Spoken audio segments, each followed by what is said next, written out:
Welcome back in to the Beers and Buck Show. My name is Eddie, and I'm always joined by the good man to my left, my old man, Dad. How the hell are you doing on this Sunday afternoon? I'm doing well, son. How are you? Oh, man, I'm looking at that polo you got there. That must be new, huh? Hey, what the fans want, they get. Well, it's looking damn good on you, old man. And today, what are we talking about? Well, we're going to go into what my favorite decade, which is the 1990s. That's when the media started picking up all the games. You could watch all the games. You knew the players, everything like that. So it was a great decade for college football. For the Ohio State, recall when we were ending up on the 80s. We went into 1990. That was the first year that Cooper had a winning record. He was 7-4-1 that year. A lot of carryover players. Greg Fry was the quarterback. Steve Tovar was the middle linebacker. Bobby Olive was a wide receiver for him. And they had a freshman that year, a pretty good player called Robert Smith. You've probably seen him on ESPN. He was a running back that everybody in the country, and of course, he was from Cleveland, so he went to Ohio State. They had a great, pretty good year. Like I said, 4-7-4-1. They lost to Michigan. That was the problem that Coop had all through the 90s. But they played in the Liberty Bowl, which they won. They beat Air Force, which it was unheard of, for us to not, play a big name, but we did win that game. But as we went into the 90s, it was a big, it really changed. One of the things that Cooper did in the 90s, he did a lot of things bad, but one thing he did good was recruiting. And that was because he came from Arizona State, and they had okay state, but you couldn't win there. So he would go into California, he would go into Texas. He was really good in the Mid-Atlantic as well. So he brought that over to the Buckeyes in the 90s, and you'll see during the 90s, the talent really went up. I mean, a lot of NFL players were there, and that took them to where they contended for the national champion about 3 or 4 years in a row. But unfortunately, I think his ability to control the players and beat Michigan led to his downfall, and the bottom dropped out at the end of the 90s. Dad, I couldn't have even tailored that up a better way than you just did right there. And we're gonna have a lot of hate on John Cooper this episode. We're gonna have so if we're gonna do it, we might as well drink some good old beer while we do it. So cheers, you Dad. Cheers, all the Buckeye fans out there. When I say OH, I better see some comments at IO. Cheers. I drank a beer. I drank another beer. So that, just to recap what you said, just you hit the nail on the head for that 90s season, recapping that. And you said earlier that this was the year you got invested. Give me, I'm going to ask you a couple of things here. Was it the team that got you invested in? Was it now the media coverage with it being shown a lot more games, being accessible to more games? Did that get you more invested to it? Was it the best thing John Cooper did at Ohio State with the recruiting and seeing the players coming in? Or was it a kind of the entire combustion of all those things put together that got you excited? Well, the media helped a lot because before ESPN started in 81 or 80, and you saw clips, but you didn't see the whole team, who were the, other people on defense or on offense or whatever. So that was the first time. The second time, you got my adrenaline going were some of the players he was bringing in. Some top recruits that were outside of Ohio. They had a guy named Kenyon Rambo, and we'll talk him in a little bit. That's a cool name. He was the number one receiver out of L.A., and Coop got him. I mean, these were the kind of guys that he brought in. Now, he didn't care much about their background, or their rap sheet, but if they could play, we're going to suit them up until they do something, Can you against catch the rules. Can you catch a 12-yard out route? Yep. All right, here's a jersey. Here's a jersey for you. So, but he's still, like I said, he's still got the best players out of Ohio as well. So yeah, that's the strong suit was of John Cooper, like you said, was his recruiting. Now you look at Woody, and then you get Bruce. Yeah, I get losing my head there. Bruce and his recruiting, where they put basically a white picket fence around the state of Ohio, saying we're only here now. And Cooper went outside the lines. He started going to other places. Do you think Woody and Bruce could have done that and been as successful, or was there just a certain, gift of the tongue that John Cooper had with recruits to get him to come play at Ohio State? Well, when you talk about, the media had a lot to do with it. Yeah. Okay. But back when Woody was there, he had enough talent in Ohio to be competitive. And sometimes they did better, and some years they didn't do as well. But he knew he had the talent in that, and so he never looked. I mean, he'd go out, in the Mid Atlantic or somewhere for a player, but most of the time it was from Ohio. But as people, anybody out in California, they wouldn't see the Buckeyes play until the Michigan game, and then the Rose Bowl. Other than that, they didn't know anything about them. So a player playing, the best players want to play who were on TV at that time. That was a big recruiting thing, and that's what Cooper sold all these players on. That say, hey, you come to Ohio, the Michigan game's on. We're going to have one other big game, and we'll be in a bowl game. So that's at least 3 games, maybe more. And so that's what brought a lot of those players in. That before they didn't think much at all, like recruits from California would think about it, but now they were, and that's what brought them in.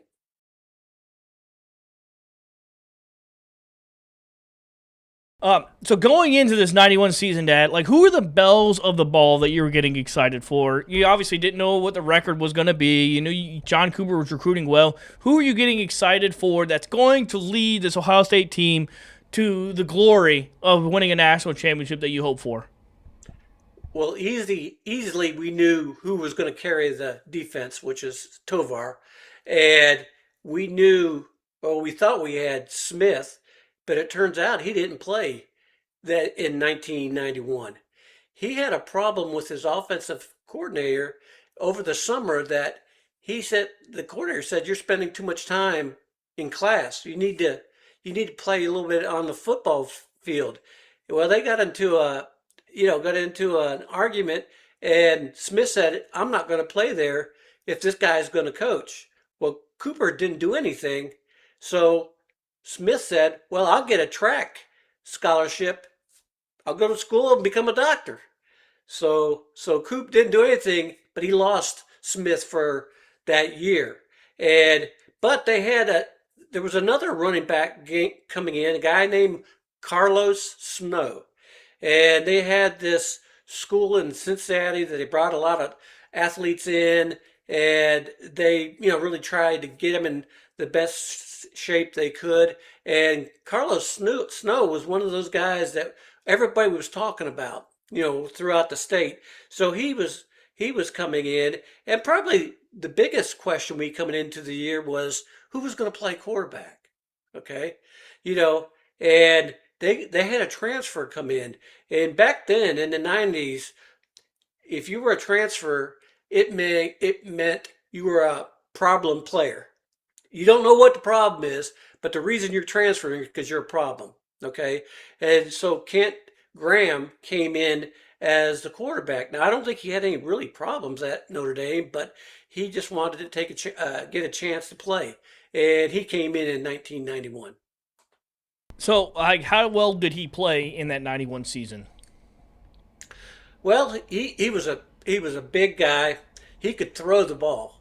So, I mean, he wasn't talented enough to carry the team, but he could play. He could throw. He lasted in the NFL for probably 3 or 4 years. That's good. So he had some talent, but they were still trying to get we just lost the players that Coop came in, and now we started seeing some of his players coming in, and they weren't gelling like he thought they would. So, were you surprised by the end of the year with having an 8-4 record, losing again in a ugly, ugly fashion to Michigan, 31-3, and then beating BYU in the Holiday Bowl? By the end of the year, did everything kind of make sense with the talent on the field? Well, I think in 1991 they played in the Hall of Fame Bowl. Yeah. And they played Syracuse that beat them that Yeah. year. You know, the thing is, they showed signs during the year that they could play, but other games they just didn't step up. And so at that point, well, we're okay, but we're not where we want to be because they're going to the Hall of Fame Bowl. Yeah. And we want to be one of those New Year's Day bowls. That's where you always want to lean on, and kind of the storyline to recap the '91 season for John Cooper's sake is that he earned his first bowl victory at Ohio State, but Michigan remained a major obstacle yet again. And this feels like it's a common occurrence for our good buddy, friend of the program, John Cooper. Yeah. I mean, he came out that in 1989, and he said the Michigan game is just like any other game. And, it was awful to him. And once he said that, everybody went against him. And, because everybody in Ohio, having lived there, that Saturday when they're playing Michigan, the whole season is on the line, regardless of what the record is. Yeah, it doesn't matter. You can be fucking 0-12 or 12-0. It doesn't matter when it comes down to that game. It's on. Okay, so let's kind of digest that off season. If you can reach back into your summer of '91, what was kind of your thoughts? Even at let's say this time period right now that we're in, going into that '92 season. Is there some big time recruits coming in you're getting excited for? Are you about pissed off with John Cooper at this point? Have you hit that wall with him and get this guy out of here? Or walk me through what your day-to-day life was in the summer of '91 for the Ohio State Buckeyes. Well, going into the '92 year,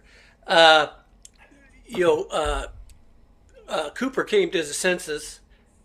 He got rid of the offensive coordinator, got Smith back on the team. So that was one thing he did. Graham graduated. So Cooper's first recruit to Ohio State, Kurt Herbstreit, was the quarterback. Herbie! Okay? Yeah, he had a little. He was okay. He was okay. He would have flashes, but he'd also have some flashes of not so good play. But, when they brought in Robert Smith, another running back came in with him named Ramon Harris. Well, the year he sat out, Harris got to play a lot. And whereas Smith was a really flash, speed guy, Harris was just a guy that I'm going up the gut, Bring your guy, mano, and we're going to see what happens. Meet me in the alley and bring your bus ticket with you. Yeah. So he played. This was Tover's last year there. And we had a good safety guy, a guy named Roger Harper. I think he was a second or third draft of the Atlantic Falcons. So they had some players there. But, the same thing. Like I said, it was an 8-3-1. Cooper tied Michigan this year, and it's a step forward. Yeah. And they went to the Citrus Bowl, and they played Georgia. And on that team, they lost to Georgia. At that point, we couldn't beat a Southeastern team. And you'll see over the next 3 years, they played teams out of the SEC, and they didn't fare very well. Because there was a long grade. I mean, that's probably the first of many SEC losses that Ohio State had in bowl games. But they finished number 9 in the polls. from my research there, and that's basically the storyline is that they return to almost relevancy, for lack of a better word, being a top 10 team in the nation. Walk me through that Michigan game. Walk me through that tie. Well, it was just a defensive game. They were just going back and forth, and they just really couldn't move the ball. What was the overtime? Was there any overtime rules? No, So back then it's just no. you finish it and that's that. And for Coop, a tie was a win. And He said, "I'll take it." He's hitting he's hitting the newsletter. It's like, well, it's half a win. Yeah. I mean, so back then did players get like half a gold pendant? Like, you know, did they get like half one? Nope, they didn't get it then. You got to win. So you then, you know, they kind of, after that season, you got, you know, better. It's still relatively the same as the years before. I mean, 8-4, 8-3-1 is the same as 8-4, basically. I mean, are you getting tired of seeing the same old shit every Saturday, week in and week out for the last 3-4 years? It's the same damn thing. Like, you've watched this show a few times already. You know what's coming up. And I think just a quick recap, the last one. Who are these losses coming against? Most of the time it was, you know, teams in the Big Ten, but they would, you know, like Syracuse and different things like that. They would lose LSU and things like that. So they would lose one of those games, and then we lose 2 or 3 in the Big Ten. But, you know, every year, you know, and that's just being a fan. You think, okay, this is the year. And they every year, yes. Then they play a couple cupcakes, and they, you know, you ring look up real about good. 60. You look real good against the Akrons of the world. You're looking damn good. Yeah, Can't be beat. But then you play somebody, and, you know, they, you know, hand it to you, and you go, oh gosh. Oh. And then you think, well, where it's going to be this year. Maybe we do have a quarterback problem. Yeah. But then little bit is known. I mean, because in '93 they had a damn good year. They had a really good year, special year, especially out of the gate. I mean, they hung Rice first game 72. Oh. Then the next week they played Pittsburgh, hung 64 on them, and I thought, all right, Coop's got the players in here. We're gonna get these horses going, and I really thought this was going to be a good year after those first two. I mean, they had guys coming off the bench those first 2 games running for 100 yards. I mean, they had guys and talent all over the team. You could have ran for 100 yards. Well, I probably got 50. Because that's got to be exciting, kind of like, but, you know, you're finishing that 92 season. You lose to Georgia, but you're still a top 10 team. Like, it's starting to kind of feel like Cooper's got his guys that he wants in there, and they've developed into ball players. You know, they're not coming fresh out of high school first year. These guys have gotten experience now. They played in decently big games. They're ready now. Is that kind of the same feeling that you were feeling going into that 93 season? Well, you were hoping they would take that step forward. You know, you were hoping he was getting talent, and then when you watch those first couple of games, you start going, wow, maybe we do have something this. And if you talk about the players in 93, okay, first thing is we had Bobby Hoying, okay, he was probably one of the best college quarterbacks at that time. You know, he didn't throw for 300, but, you know, he'd go for 200, and you know, he managed the game. So you were really confident in his ability. You had Harris back, and he was running like a grown man. Okay? He wasn't coming down. They'd take about 2 or 3 people to get him I'm getting down. hyped up right now, and that shit was 25 years ago, damn near. I'm getting hyped up right now.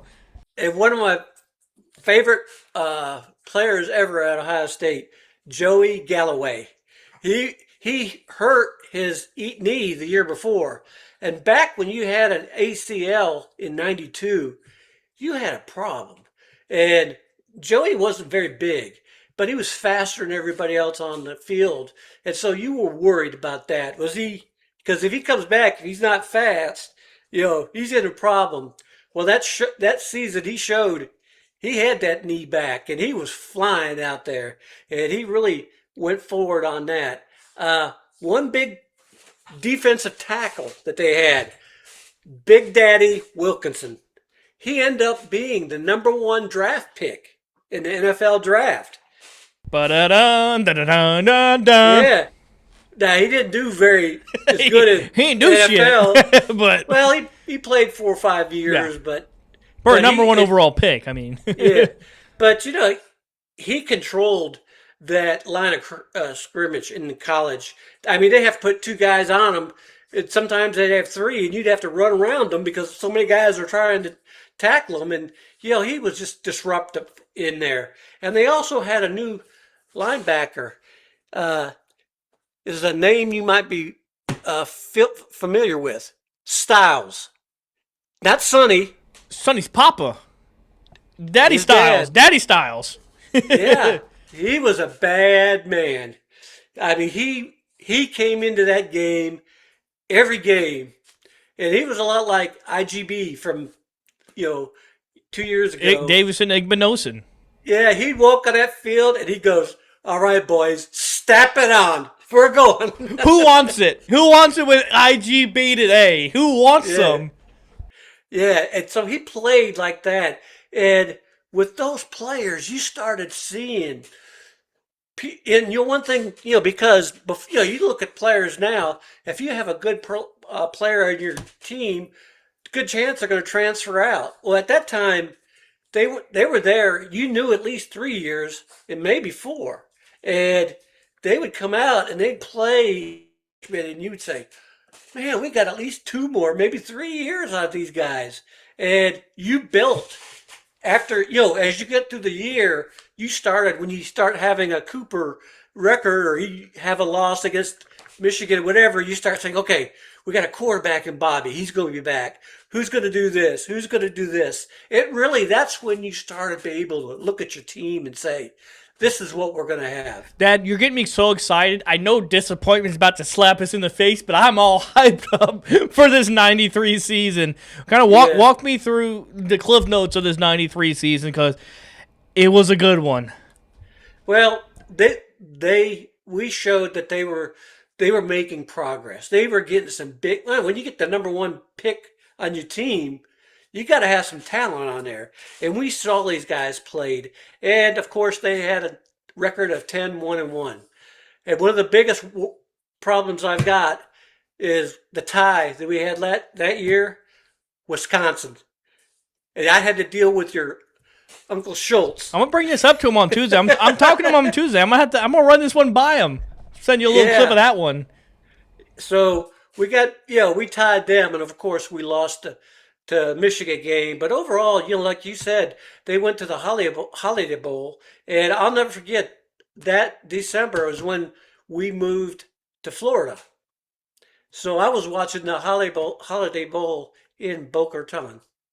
Yeah, because I was coming soon. 3 years I was there. I was on my way. You were. But it comes down like the storyline of that year is just one like. Did you think of this year as one of those when you look back at heartbreaks that come with sports and especially your team? This might be one of those daggers where this was a big heartbreak. Well, the 2 games. Well, the one we lost and one because you didn't just lose Michigan. You stonewalled. Yeah, and I remember that's the only time in my life, they were up like 29-0 or something like that. I went out and mowed my grass during a Michigan Ohio State game. Year's over. I'm turning this shit off. I'm not. I'd rather go yell at the grass while I'm mowing it than this TV because whenever I'm yelling at the TV, it ain't working. I mean, in that Michigan game, there's nothing we could do. Nothing. And I just said, I can't take it. Oh, and I understand that, but you got to have some excitement. Go ahead. But we did have some promise. Yes. That year. I mean, we had some players. We were playing big game. We were on the verge of start playing some big games, national games, and I was really starting to get pumped up. And that's why I was so disappointed. It wasn't just because Michigan was kicking our ass. It was we had all these players, and we've been doing so good. What's going on? But that's what you carried over to the next year. Yeah, and I think that's what you got to have, living down in the beautiful state of Florida, soaking in all the sun. You got to be telling all your buddies, drinking some cold Miller Lite, saying, hey, Bucks are winning it this year. Going into 94, we're winning. We're going to be right there. We're winning the national championship this year. Walk me through kind of like your offseason, these players that you're looking forward to, because I see there's a certain somebody that comes to Columbus, Ohio that season in 94, or emerges as a player in 94. He came the year before. But, the story on Eddie George, if you remember, this guy was cut, like a Greek god. I mean, he had a body like that. And he was about 6'3". All the coaches around the country wanted him to be a linebacker. Because when you're built like that and fast and stuff like that, you could clean up. Cooper and he's from Philadelphia. He went in there and said, you're going to be my running back. No doubt about it. You're going to run the ball. And that's what got him at Ohio State. He had Bobby Hoying coming back. Like I said, he was like a field general. He could throw the ball, but he would really manage the game. And that's what you really want a quarterback at that time. Joey was still there. Joey Galloway, his last year, he was there. He played well. And, they had a pretty good year.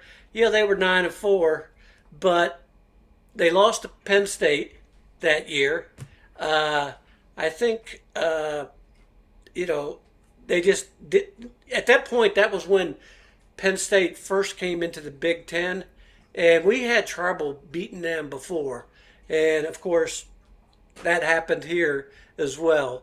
But this is the first time I saw the Buckeyes play in the Citrus Bowl in Orlando, and they played Alabama. And we didn't do much that game.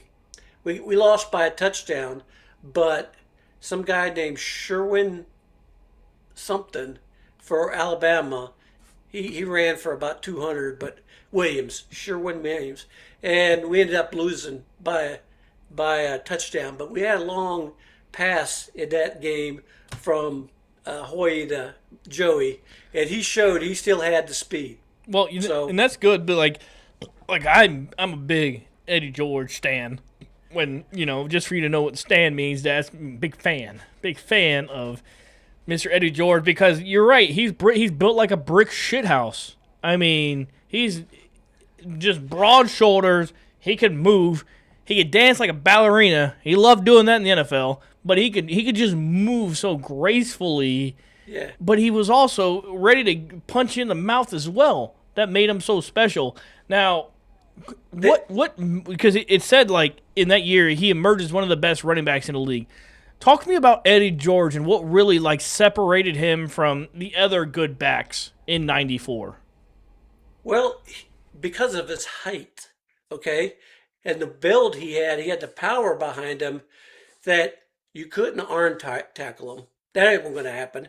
And if you did hit him square on, he would break the tackle. And, if he got one step on you, he was gone.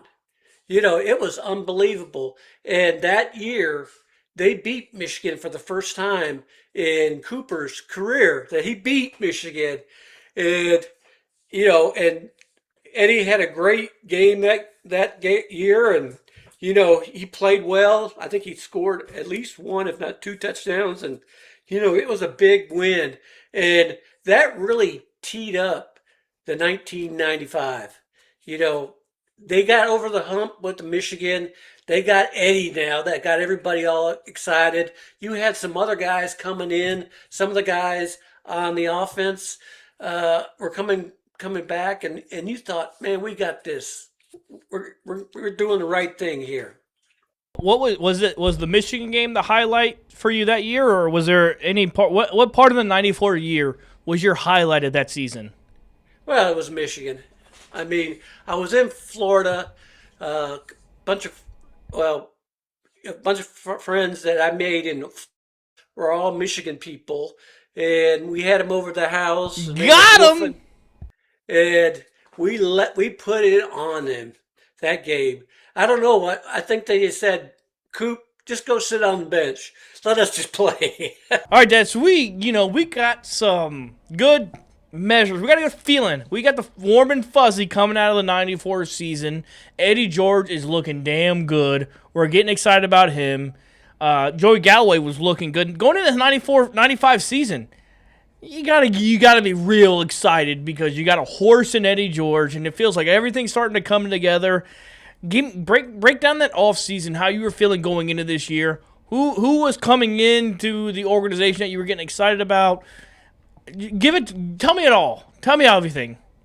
Well, that 94 year, we had, some really good players coming back.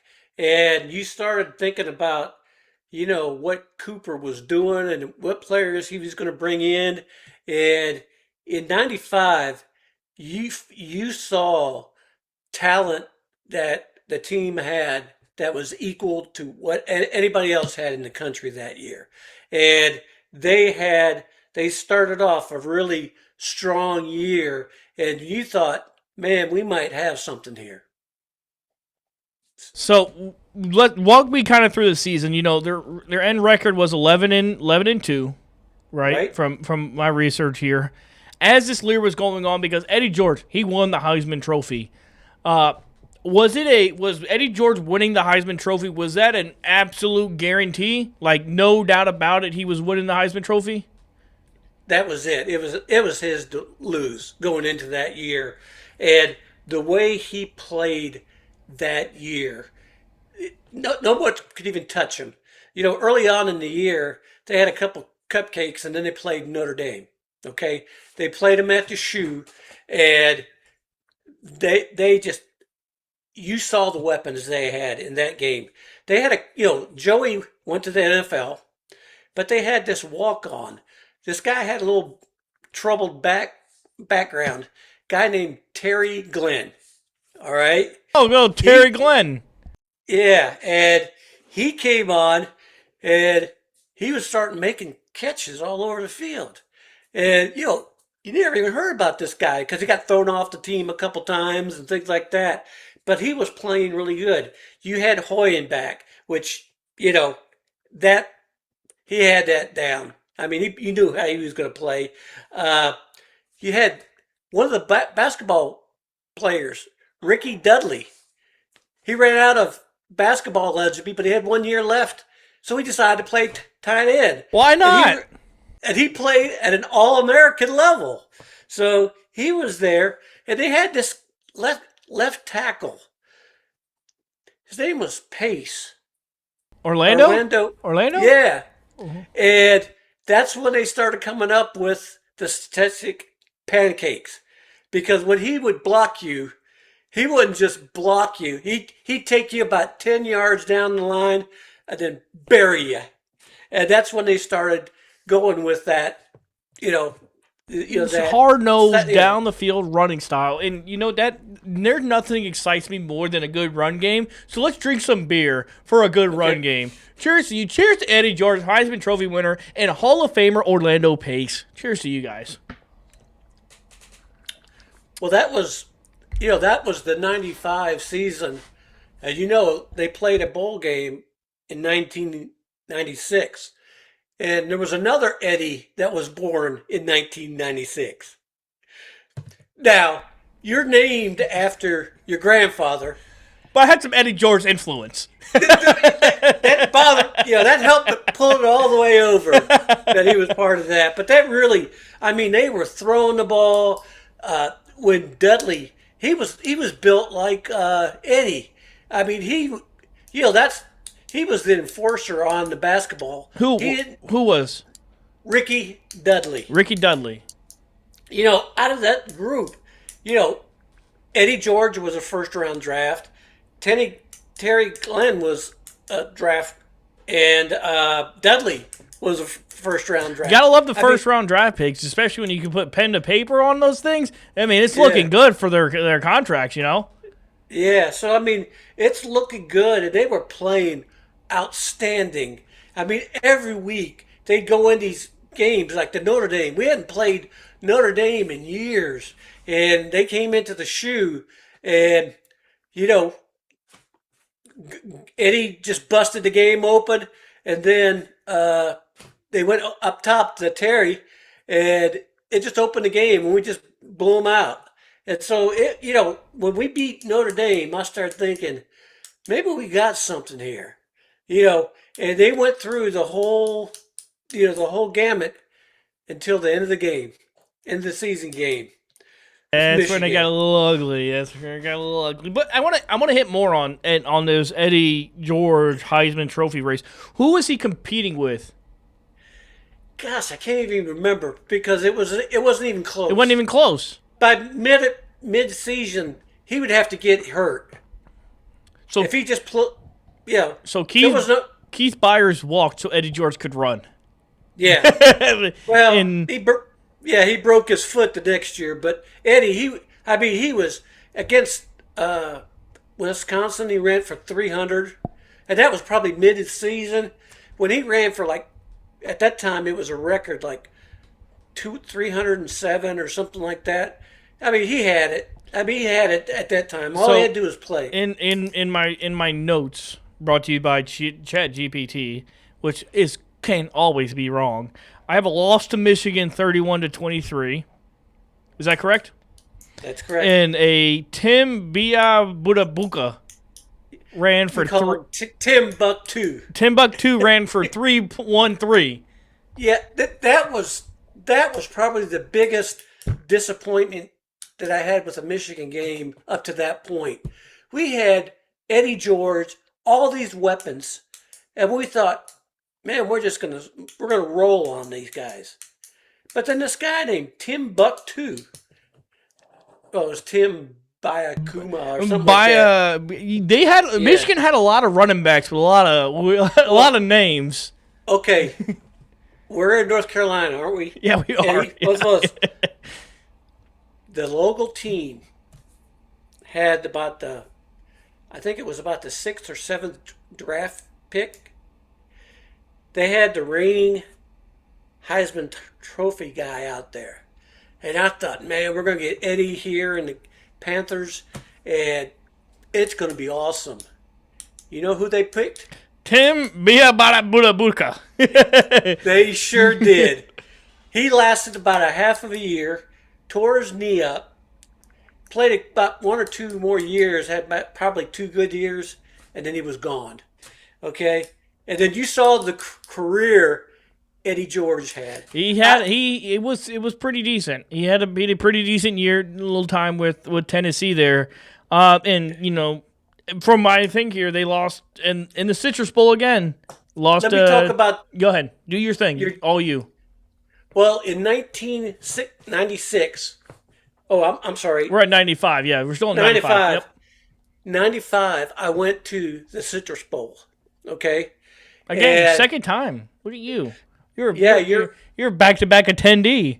Yeah. So we're going to that game, and we got down there New Year's Eve, and I said to your Uncle Kurt, I said, drink as much you want tonight, and I'll drive, and then the next day I'm going to drink, and you're going to drive home.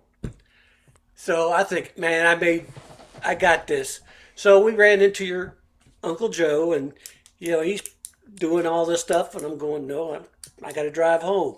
Nope. We're doing all this stuff. So we had a great time in Orlando on New Year's Eve. So the next day, I turn on the TV in the hotel, and they said, this game today, you maybe have a problem with some rain. Ooh, some rain. And I say, well, it's not bad. It can't be bad. So the game was at noon, okay? So it was about 9:30. All of a sudden, it kind of drizzles a little bit. And then as we're going to the stadium, it's starting and stopping, starting and stopping. Is that Florida, late summer, winter Well, goes? well, so we get there. All of a sudden, the sky opens up. Okay? They're playing, and amongst all this rain coming down, you hear this Rocky Top play about every 20 seconds. God. Oh. And they're marching in from the parking lot playing that. They get on the field, and you couldn't drink there because you couldn't cover your beer. I mean, it was getting filled up and spilling out, so we couldn't drink any beer either.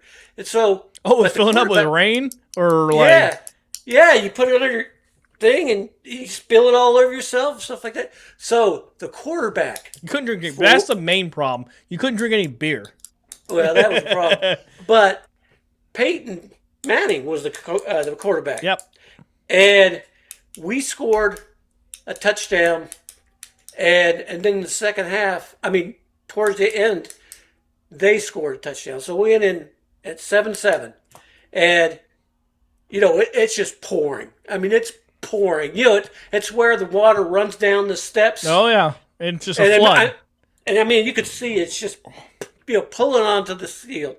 Well, in the second half, just before the end of the first half, they get a touchdown. And this guy named Gardner, he was running for them. Graham. And all of a sudden, he takes a pitch. Everybody else slips. But he's cutting like this, and he's gone. He's walking like water, like Jesus. He's walking on water. And we start wondering what's going on. So the second half, Peyton comes out and he's throwing these darts that these guys are making these sharp cuts. Our guys cleats. They changed their cleats out. Well, that's what they did. They changed them out, and they were illegal. Ooh, Peyton Manning was cheating. He was cheating. They had 3-inch spikes. They take out the old ones and put the new one in there. And they were cutting all over the place. And finally, late in the game, he threw a long pass for a touchdown. And we were beat 14-7. And I just, we had visions of a national championship that year. And we thought we had all the things, defense, offense, we had it all. But we just didn't put it together. And the end of the year, and it wasn't until we were driving home, we got in the car, that's when the story broke that they were using illegal cleats. So was that game overturned, or did you just stay as it was? Well, they were going back and forth on that. They said, yeah, then we put those cleats in. And the NCAA said, doesn't matter. It ain't that big of it. It's just a bowl game. Yeah, so they said, we don't worry about it. So they let it stand. But, I think that when you look at what's going on in football nowadays, it goes back to those days where people said, well, it's legal until you get caught. Yeah, you're only treating it if you get caught. So yeah. All right, Dad, so coming out of that Michigan game, super disappointing. You were suffering there in the snow with tennis shoes on coming from the state of Florida. But then you get Arizona State in the Rose Bowl. And I know naming the national championship really didn't come down to necessarily a game, if I'm right. It's kind of just the rankings based off the bowl game. Can you kind of walk me through how naming a national championship was back in 96 and like your excitement level going to the Rose Bowl and how that kind of all figured itself out? Well, at that time, the number 1 and number 2 didn't play. It was more how the bowls, your alliance were to each different bowls. Like we played, the winner of the Big Ten would play in the Rose Bowl, which the Buckeyes were. And, they were there was 2 teams that were undefeated. One of them was Arizona State that we were playing, and I think the other one was Florida State, okay? Or Florida. I think it might have been Florida, but it's one of the Florida teams. But anyways, so the Buckeyes fans start thinking, okay, if we beat Arizona State, and whichever Florida team beats the undefeated one, there may be a shot here. But at that time, Arizona was a great team, and they had a quarterback named Jake the Snake Plummer. And Not Jake Plummer. Yeah, the guy that played for the Cardinals, and he was pretty magical out there on the field and stuff like that. But the problem that Jake the Snake had that day, we had the Catman back there, and the funny thing is they had this Big Ten receiver that Sean Strings came out because he slipped in the Michigan game. His last name was Poole, Keith Poole, I think, and he was All-American. He told him in the press, "You're gonna get one catch, whole game, one game." And so they went out there and they played. The defense was unbelievable that game. They played great, but being the number 2 team in the U.S., you're pretty good. And that game was going back and forth, and the whole time, the Catman was just tearing them up. And every time he got something going, the Catman got him. Well, it was like a third down from the 9 to score, and he went back to pass, and this guy chop-blocked the Catman, and Jake the Snake get by him and scored. And so that put them up by 5 with about a minute and a half left. And, I'm thinking, oh, man, we lose to Michigan. Now we're in this ball game. Well, Joe Jermaine, it shocked everybody because they thought Stanley Jefferson was coming in, and because he was the flashier. Well, Cooper made one good decision that year. About time. He said, put Joe in there. So he did. And Joe, he was throwing it all the way down. And all of a sudden, with about 9 seconds low, this little out to David Boston. And he caught it. He did his, a Ric Flair walk in there. Woo! And that win. And what that did, that told us, we ended up being second that year because the other undefeated team won that game. But I knew that 97 was going to be our year because we had all these guys coming back. And Stanley was going to graduate in 97. No, I think they went, no, they did it one more year in 97. But I knew we had the Catman. We had all these other guys coming in. I said, this is going to be our year. And if Coop brings in other guys, man, we're going to be off the chain. So that led us into the 1997. Yeah, it's starting to feel like there could have been 3 national championships won in these 90s that didn't because our good putty, friend of the show, John Cooper, could not beat Michigan to settle up there because it was just a collapse against Michigan that was just disappointing. And then you lose to Arizona State, which is just like, well, it didn't even matter because you lost them too, that you didn't get the national championship. But maybe I don't know if there's a different game. I think even if you beat Michigan, are you still playing Arizona State in the Rose Bowl? That would be for the national championship, more or less? Yeah. Well, then we probably had a chance. If we won and undefeated, it would come down to politics at that point. Yeah, because we wouldn't play each other. A bunch of dumbass reporters and different people that come up with this gimmick that they had there, which is the best thing they did, which is change the BCS, and then BCS changed to the playoff.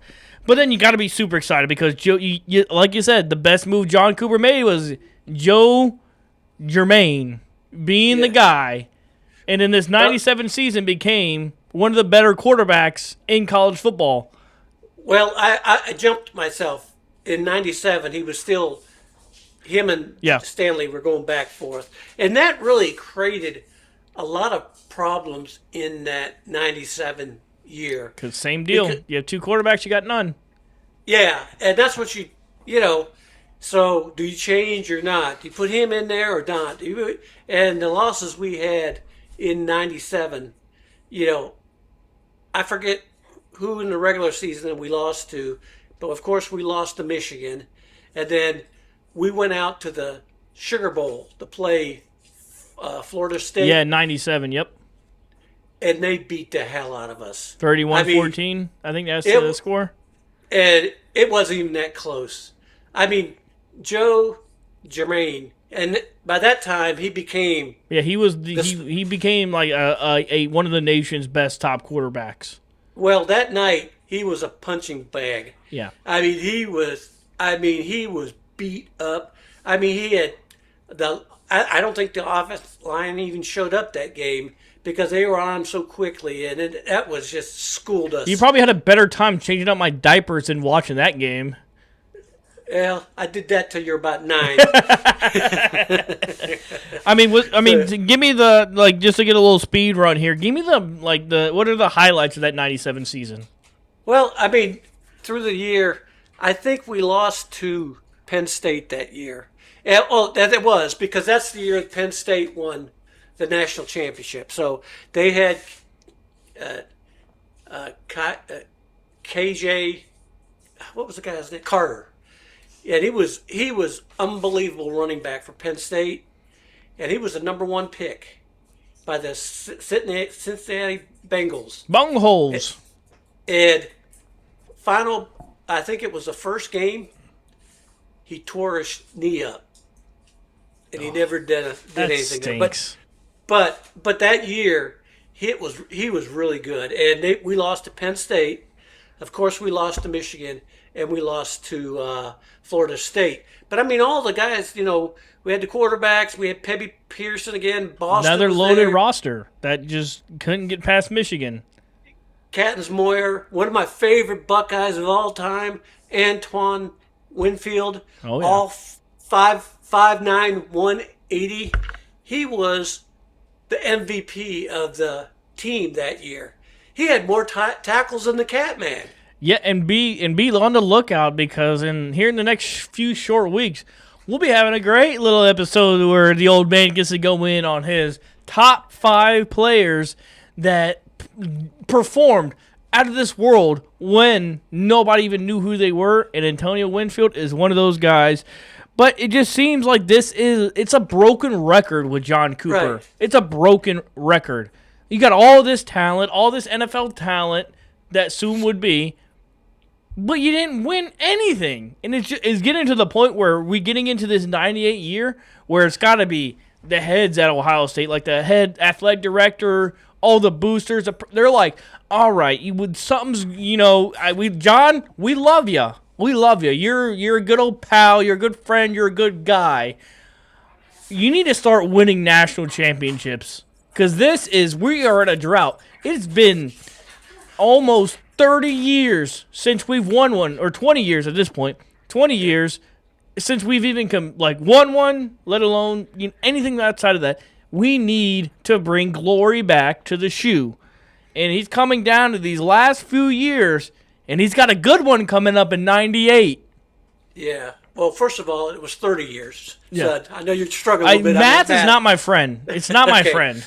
Well, I've never been one to say I'm a mathlete. I'm an athlete, not a mathlete. Okay. Go to your sister. That's why who needs ChatGPT when I have my sister? All right, there we go. All right. So going into '98, we were loaded. I mean, we didn't have no more rotating. Cooper threw all of his support behind Jermaine, and he was bringing in some new recruits too with the old guys. And, most of those guys are in their 3rd year. They're going to go pro. So all of them want to do this just before the season started. Sports Illustration came out with an article about the Catman. The Cats They were talking about how good he was on the field, but they were asking questions about what classes he was taking. He was taking golf, chess, He's my kind of things guy. like that. He's my kind of guy. Well, it cost so much, and these were summer classes, and it just they're not they're not even going to class. This that it caused a problem, but the nucleus of this team, you knew everything. Not only did they have the starters, but the backups were good. I mean, they would start for any other. So this was our year. I will say this is 2026. And I've been watching the Bucks since 1968. This was the best team I've ever seen. They had. I mean, they had players coming off. A guy named Joe Montgomery. Okay, he was a starter. Tore up his knee the year before. Yeah, everybody wanted him. He was backup this year, and he was. He'd get in the second quarter. He'd run for about 125. And they had freshman Michael Wiley. He was from Texas. Guys we never got before. He came out there. He could just, if you got a hole, start ringing it up on the scoreboard because he's going. Nobody's going to catch him. And we had Boston, and we had all these guys. And, I look on this team that, we had Jermaine. We had Wiley, we had Boston, we had Kattenbarger, and we had another linebacker. I think he was from Texas too. Nail Diggs. And you should probably know. Niall Diggs, yeah. Yeah. I mean, you had Catman in there and Niall Diggs on the other side. He played for the Panthers, didn't he? Niall Diggs? No, he played for the Packers. Yeah, I knew the name. I couldn't remember which one it was from, but I knew Niall Diggs was he was a damn good backer. He was all over the place, and you got the cat man in there, and it was just unbelievable that we had out there. And and of course my favorite player, Antoine Winfield, was out there. Yeah, and once again he had more tackles than the cat man, but. But this whole team, I mean, you could just see them every game. Bam. When they ran out to the field, they won. They get the ball, march down, score. Stop the other team, 3 and out, run down the team. And it was by the second quarter, it was over. Yeah, it was opposite day for this team. This opposite year. They're used to beating Michigan State and losing to Michigan. And they beat Michigan and lose to Michigan State. Well, I told you it was November 7th, your brother's birthday. Your Uncle Joe was getting married. And I watched the first half in a hotel bar. And we were up, I think, 20-3. They didn't look real sharp, but, we go in half, about 20-3. It would have been 21-3 based off the score. Would have been 21-3 at half. Whatever it was, but I'm thinking, all right, they're going to win. This is Michigan State, no problem. And they were at Michigan State, but that didn't matter. They had a coach on Michigan State. You might have heard of this guy. Last name Saban. Sir Nicholas. Yeah, Nick was the coach, and so the second half. And this is what after seeing it late, we were rolling on them, stopping them, and we stopped them, and they punted it, we fumbled it, they got it, scored, and then they started just taking off. So I'm at this wedding, okay? I'm feeling confident we're gonna win because we're up 21-3, and we're from the church. This bus took us to the reception, and I'm sitting there, and they had some radio on going on, and then for the Buckeyes today, this was a hard day for the Buckeyes. I went, what? and they end up getting beat like 25 to, or what was it, 30 to 25 or something like that. And I'm going, Yeah, no, 28-24. yeah. And I'm going, the hell is going on? And I'm running around. I'm trying to hear, and I'm walking up to people because we're in Cincinnati. And people I don't even know, I go, what happened to the game? What happened to the game? Did you see that? Did you see that? I could not believe that day. That is the worst loss for the Buckeyes in my life. And I don't think nothing will ever, ever meet that. You ever let Uncle Joe off the hook for that one? You ever give him shit? Yeah. But, the guy that lived across the street when we lived in Brittany Oaks, Yeah. that guy was a big UT guy. And that was the year after T. Martin was the quarterback there. And they were going undefeated. And I kept telling them, we're going to kick their ass for the national champion. I said, let's put it down right now.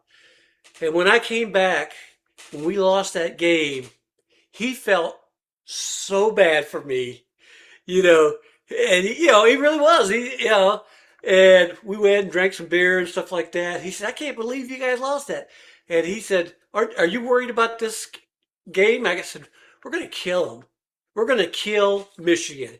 They're not even a chance. They had a quarterback that year at Michigan, some guy you might have heard of before. Name. Sir, is that a Tom Brady guy? Yeah, that guy? Yeah, that guy, yeah. He didn't do anything. He ain't that good. He didn't have one of his better days that day. And we put it on them. But it was just that whole year.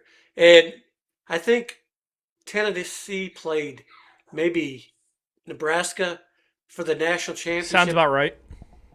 And you sit there and watch that game, and you're going, man, we had a walk away in that game for that Michigan game, a Michigan State game, and that game, I've never seen any Buckeye team that way, and that's what happened that day. Is the day I think the whole state of Ohio said we're done with this guy. Cooper's last stand was this 99 year? Was his last year? 99? No, he went one more year after that. But he was, especially coming after this 99 season too, because as you said, the storyline for that 98 season was arguably the best Ohio State team ever to never win the championship. I mean, like you said, you put it so beautifully. I don't even want to try and replicate what you said.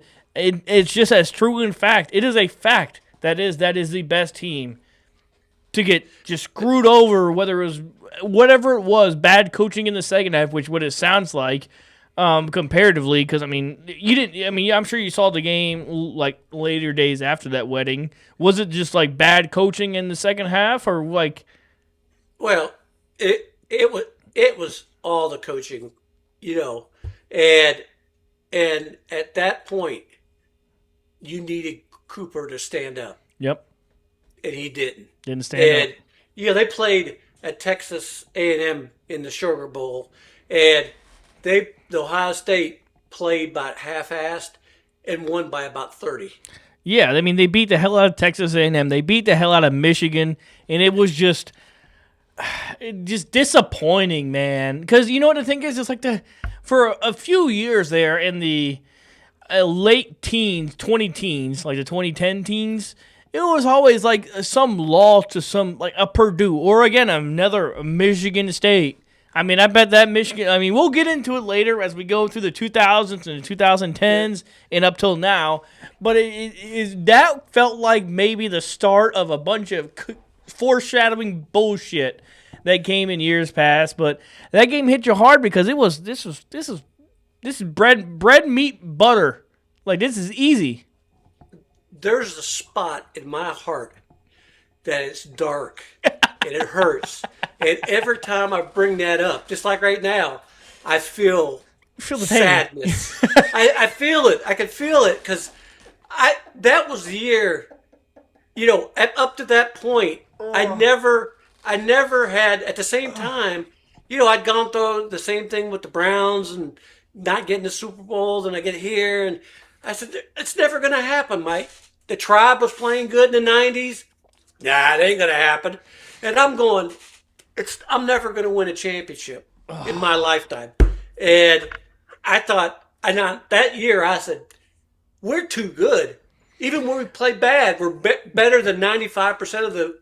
If we have the worst team out there, but I look back. That is no question. If you had Meyer coach them, Tressel, Day, they would have run that table. They would have started itching Ohio State on the national championship before Just that son of a bitch, John Cooper. Oh, and wherever he is, if he's still alive, I hope his ear is burning right now from the amount of shit we're talking about him. But he's still alive, and he stayed in Ohio. I couldn't believe bold. That's brave. That's brave. Well, good for him though. That's brave. Good for you. Well, you sticking to your guns there, John. Well, this is when. Do you think he knows Michigan is more important than just another game? Oh, now they have every year when they have the Michigan game, the coaches come back and they all get together and they talk about this and John probably dumb to say that. He says, "Oh man, this is the biggest game of the year. I don't care what the record is." I'm sure he says that now. Everybody looks at it like, "What are you talking about, man? What are you talking about?" But but this was at that point the majority of Buckeye fans over him. Most of them wanted to get rid of him. The end was near. The end was near, and then I think but before we get to this '99 season, because John Cooper's really been pissing me off these last two seasons. I feel like I need to drink some beer, Dad. He's been pissed. Cheers to that. Cheers to the soon-to-be end of John Cooper. Because we got one final year to hit on here, which is the 1999 season. And you got to be coming off that year. You got to be feeling good, Dad. His last year was the 20. I'm saying we got one more year in these 90s, being 99, and you got to be feeling really good coming off this season. Well, a lot of these guys went to the pros. Yeah. Okay. But you put a good team out there, and you expect, hey, there should be some guys in the rear that comes up and plays pretty well. Well, we had some good players that hung around, but the problem we had was, we had good quarterbacks before, but the cabinet was empty. Okay, we have nothing in there. It wasn't as full as Woody left it. It wasn't as full. And we need to go to the grocery store. The best guy he had to play at quarterback, whose brother was the middle linebacker when Cat came, and he said, "Hey, I'm going to move over. I'm going to let you play middle." And Greg Belisari. Good decision. Good decision. But his brother was, in high school, he was both a safety and a quarterback, playing both ways. So somewhere, Coop got convinced that he was a college quarterback because he had Armstrong. He could throw the ball a long way. He had no clue where it was going, but he could throw it, and he could run. He could run all. He was a good athlete because in the Michigan game the year before, he blocked a punt on the special teams. And so he was a good player. And actually, I went to a game that year. Rivers and I went to see them play UCLA, and we beat them. But when you looked at that 99 team, you knew you had a problem. Because the year before, I looked at that 98 team, and I said, man, no one can touch us. when we came out with this, I'm going, who's left? Everybody can touch us. Yeah. That 99 season. And the players they had Belisari at quarterback. Michael Wiley, he was good, but he kind of hit the ceiling in his sophomore year. Kenyon Rambo, he was there. Great name. He was great. He could catch, but it would seem like certain times in the game, he just says, I'm going to save myself for the fourth quarter. And he would play that. Crazy. So that did it. But they had one of the defensive quarterbacks, Ahmad Plummer. He was a All-American, and he went on to play for, I think, Buffalo and play years. But, I mean, the cabinet was empty. You know, it was a perfect opportunity for our good buddy, friend of the show, one of your best friends, Jim Rivers, and his South Carolina Gamecocks to finally get something on their belt for a win. We don't want to give too much credit to them. Well, no. They didn't go to a bowl game in '99. My research had them losing to South Carolina 24-7 in the Outback Bowl. I mean, I could be wrong. That was 2000. Okay, so I'm a year ahead. Okay. Yeah, because that was the year that you had to have a winning record to go to a bowl game. Okay. I mean, this is Chat GPT's giving me my knowledge here. You lived it, so I'm basing it off of your truths. You had to deal with John Cooper's ass, not me. I mean, I was rolling around shitting my pants in '99 for about another 6 more years after that. But what was like the record in that '99 year? 6-6. Okay, and then I'm assuming John Cooper went back to his old ways of losing to Michigan. Well, what happened? And I'll let everybody, this is a preview of the 2000s. Oh, good. Yeah, I like that. Okay, so he's 6-6, no bowl game. I mean, the state of Ohio just ready. We got pitchforks. We have pitchforks. We got arrow. We're ready to storm Columbus, Ohio, to get either John Cooper can walk out on his own, or we'll take him out. Well, they go through 2000. They had a couple of big wins, but of course they had some other games that they didn't play very well. They had a winning record, but there was a handful of players that got in trouble that year. They had one guy that didn't go to class at all, didn't even attend a class the whole year, and the semester rolled over at their quarters. They rolled over, and he couldn't play in the bowl game. Bullshit. That you're talking about that.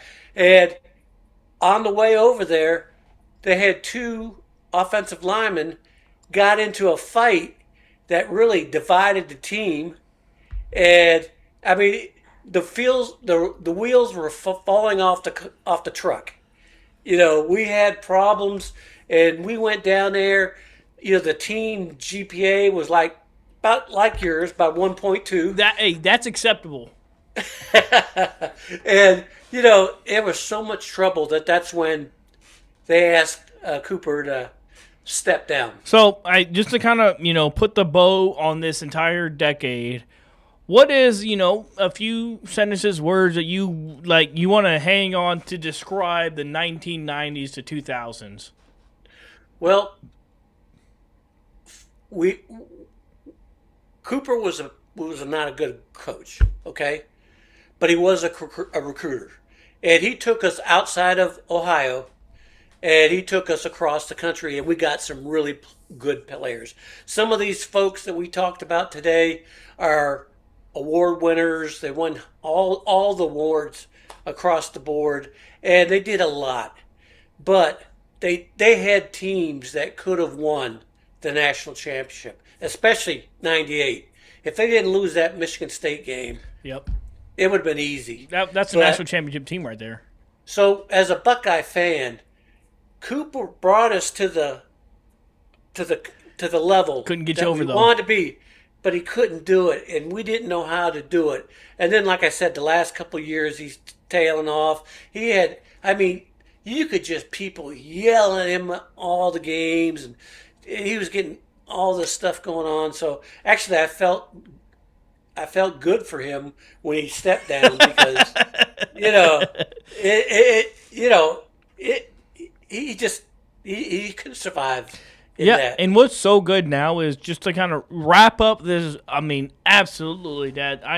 This episode's long. I appreciate your time. I appreciate everything that you put into this '90s episode. But green grass is getting ready to start growing in Columbus, Ohio. Once we hit 2000, which is going to be next week's episode, when we got our guy Jim Tressel coming to the helm and everything that comes with those 2000s. But I want to let you know, I really appreciate this because for me going over the 80s and 90s, this is me basically box score watching, but being able to listen to you and how you philosophize it, basically having some philosophy around how these 80s and 80s and 90s team have gone. The one thing that's never left the Ohio State Buckeyes, even to this day in 2026, is there's always, the culture has always been there, and it's a winning culture, and it is like they have their down years, but then they figure it out and get it going, and that's one thing I can appreciate. And Dad, give us a quick preview of the 2000s. Were you excited? Here's my last question for you before we end this. Were you excited when Jim Tressel was announced the head coach of the Ohio State Buckeyes? Well, I'll tell you, and this is the truth. He'd won, at the lower, what was lower echelon of coaches at the time because he. Yeah, but at the next level below, he'd won like 3 or 4, at that level, and he was coming from Youngstown State, and I said, man, we had some other guys, the guy from Oklahoma wanted a job. Bob Stoops, or was his name? Not Bob. Was it Bob Stoops, or was it the guy that took the Cowboys job, that asshole? No. It was Stoops. It was Stoops. Okay. Glenn Mason wanted it. Yeah. Lou Holtz wanted it. All these guys that had ties. And when they went and got him, I said I was kind of shocked that they went with him. But he got me and all the other fans behind him, that speech he made at that basketball game. And that's where we're going to leave it. That's that little cliffhanger we're going to leave all the listeners with, is because, listen to this old man over here. It's like listening to a picture book. It's fantastic. Well, make sure you guys like, comment, and subscribe down below. We're just getting started over here on the Beers and Buck Show. Every time it looks bad, just wait. Next time it's going to look better. But until then, we love you. God bless you. Goodbye.